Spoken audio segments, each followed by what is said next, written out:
As an independent barangay, Novaliches proper was considered as the center of commerce and industry and was part of the former town of Bayan ng Novaliches. And what is known as Novaliches, historically known as Tala, was the seat of the first civil government under the Spanish colonizer, and the first gobernadorcillo was then Manuel Pavia de Marquez de Novaliches. Novaliches was so popular and influential that the town eventually became known as Bayan ng Novaliches. Later on the words Bayan ng were dropped, leaving only Novaliches.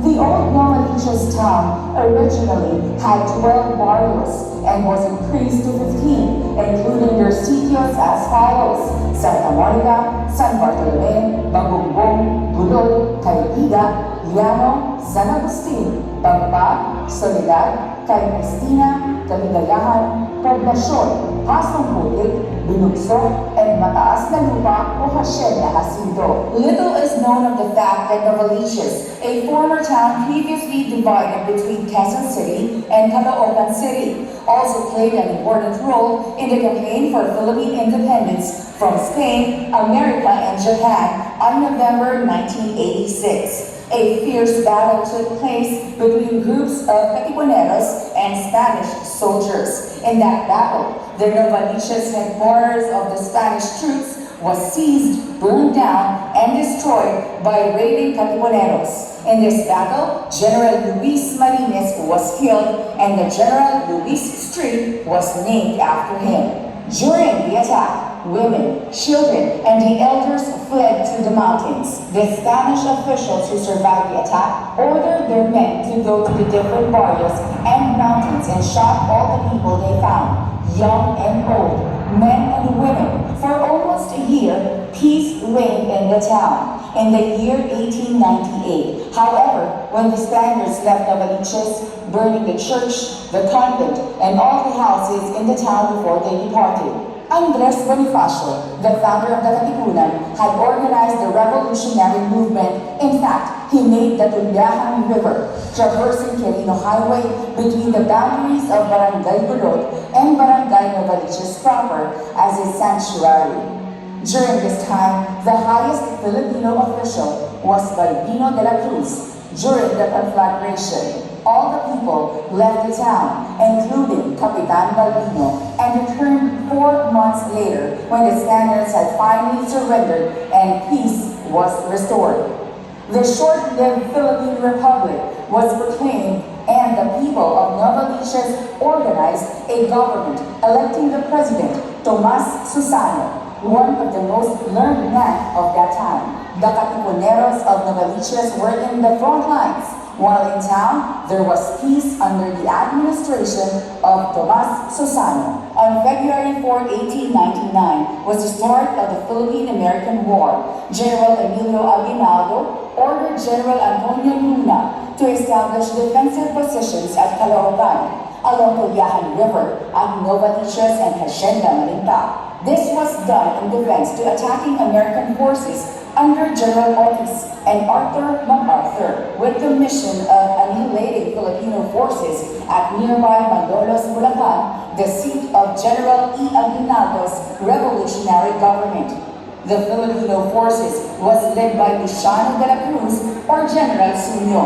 Both were under the command of Andres Bonifacio. On April 22, 1899, General Lawton, with 4,000 men, successfully defeated Filipino forces at Novaliches, San Jose del Monte, and Amgat. Though Novaliches was destroyed, it has contributed much to the attainment of Philippine independence, freedom from Spain and America.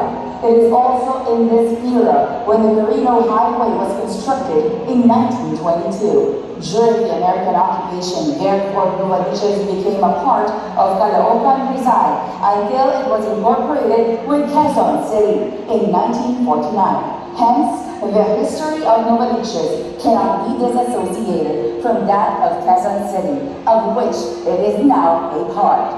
During the Japanese War in 1942, advancing Japanese forces coming from San Jose del Monte, passing through Tala and Talong Quirino Highway, met no resistance because almost all male residents left their houses to hide in the mountain, evading the brutality of the Imperial Army. The headquarters of the Japanese Imperial Army was then located at Balibulod, just after the Tuglaan Bridge, while their advanced post was located at Quirino Highway near the corner of General Luis Street and Susani Road. Where now erected is the Novaliches SB Plaza. The Japanese forces organized residents of the Poblacion into brotherhood associations to serve as link between the Japanese forces and the residents and to make coordination and control much easier. This place was branded as the Little Tokyo. Quezon City was born as a result of the social amelioration program of the late President Manuel L. Quezon. A city for both rich and poor was then conceived. A city which politically shall be the showplace of the nation. A place that thousands of people will come to visit as an epitome of culture and the spirit of the country. Socially, a dignified concentration of human life, aspirations, endeavors, and achievements. And economically, as a productive and self-contained community. Commonwealth President Manuel L. Quezon created Quezon City on October of 1939. Part of the infant city was carved out of Caloocan. In 1949, Congress amended the Quezon City Charter, and the city boundary was moved further to the east and north, chopping off the former Novaliches town almost right through the middle, giving the barrios back to Caloocan, which formerly belongs to them. As decreed under Republic Act 333, approved by then President Elpidio Quirino, the barrio of Novaliches became a part of Quezon City, the capital city and seat of the national government for 27 years, until later on June 24, 1976. Then, former President Ferdinand P. Marcos issued Presidential Decree 940, conferring back the role as the nation's capital to the city of Manila. As part of history is the claim for a separate city through the movement called the Novaliches Cityhood Movement, but failed through a referendum conducted on February 23, 1998, wherein Quezon City residents voted no. On July 25, 1975, Barangay Novaliches proper was created through Presidential Decree 86. Our pasture lands have been converted into commercial or industrial sites, land development, or subdivisions.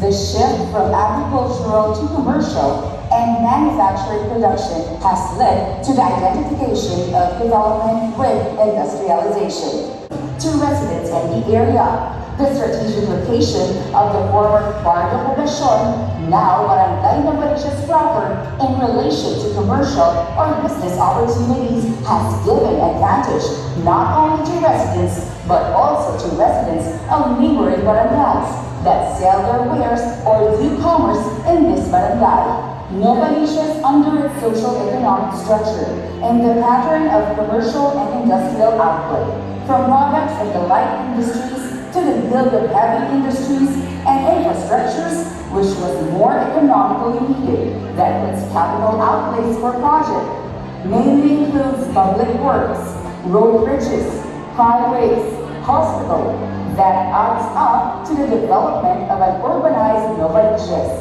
Public utilities such as electricity, waterworks, and telephone services, including cell phone, cell sites, which were also considered investment expenditures, bringing about the total transformation of the former Barrio Poblacion, now Barangay Novaliches proper. The conversions of an urbanized Novaliches on source are non-agriculturists. These families that dedicated their lives, skills, knowledge, and capital thus contributed to what is now Barangay Novaliches proper. The Susanos, as they own vast lands, use their capital and resources in making possible the structural changes through the creation of markets, movie houses, food chains. The other families were the Ramirez, Francisco, De Jesus, Daes, Roque, Buenaventura, Maximo, Mendoza, Cruz, Medalla, Garcia, Domingo, Ramos, Serrano, Shangyo, Bonifacio, Visaya, Mayuyu, Samonte, Miranda, Tan, Drueco, Reyes, Rojas, Angeles, Tampueco, Maniquis, among others, have likewise contributed to the structural and economic changes of this barangay.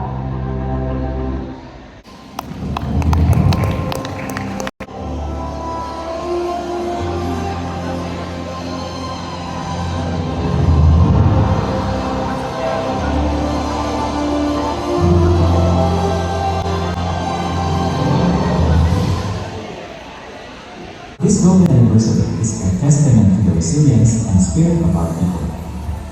Through trials and triumphs, we stood together. We faced challenges, natural calamities, and even the pandemic, but we remained united and Pilipino. Maligayang ika-50 anniversaryo sa ating lahat. Thank you and may God bless us all.